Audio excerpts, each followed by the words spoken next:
Slot machines have been illegal since the 1980s in Greece, but now the government is thinking of allowing their use again, and actually doing so in places such as cafeterias, where regulating the age of those using the machines is very difficult.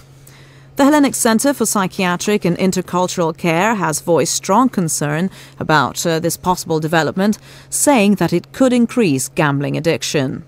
The centre's addiction counsellor, Jack Stanton, has said the government is playing with fire because the potential reintroduction of slot machines comes at a time where a lot of people in Greece find themselves in a very difficult financial position. I spoke to Jack Stanton about how slot machines affect users and why the government is considering bringing them back.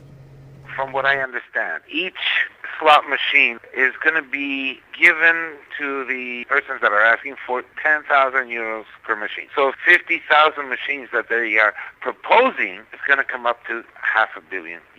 So you're saying that the reasons are mainly financial at this point? Clearly financial. This is a way of getting revenue for the finance ministry. What are the potential dangers of this? The easy access to the bars and the cafes, when you consider that we have a population, let's say, of 10 million, more or less, in Greece, and they're considering to issue one machine per every 250 persons, you're talking great availability to this. In other words, it's a lot easier than going to a casino. So they're saying that they're going to introduce these machines in cafes and areas where anybody can have access. Absolutely. And this was the case before, wasn't it?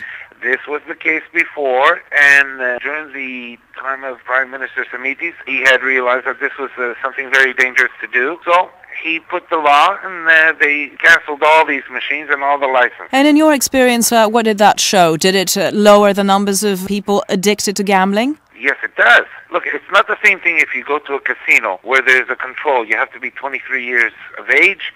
There's a supervision. There's inspectors. It's a whole different ballgame. When you're talking about introducing these machines into the communities all over Greece where we have a large percentage of low and middle income people, they're just going to go right into this as, let's say, the first time curiosity. After that, they're going to start thinking, well, right now, let's see if we can win some money on this. These machines are pretty tricky. The modeling of these machines have a powerful audiovisual stimuli, which means that the person is attracted by these lights and these movements. So subconsciously, you're more and more attracted to it. Now, look at the situation the way it is in Greece right now. We have higher taxes. The salaries have been reduced. People are desperate to get extra money. And they have like they say in Greece, the Elinda, that if they're going to put in 1 or 2 or 3 euros in a machine, they might end up with 1 or 2 or 3,000 euros.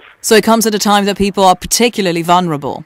Exactly. The timing is a little bit off. The clients that I see here in my office, they're very much on the edge.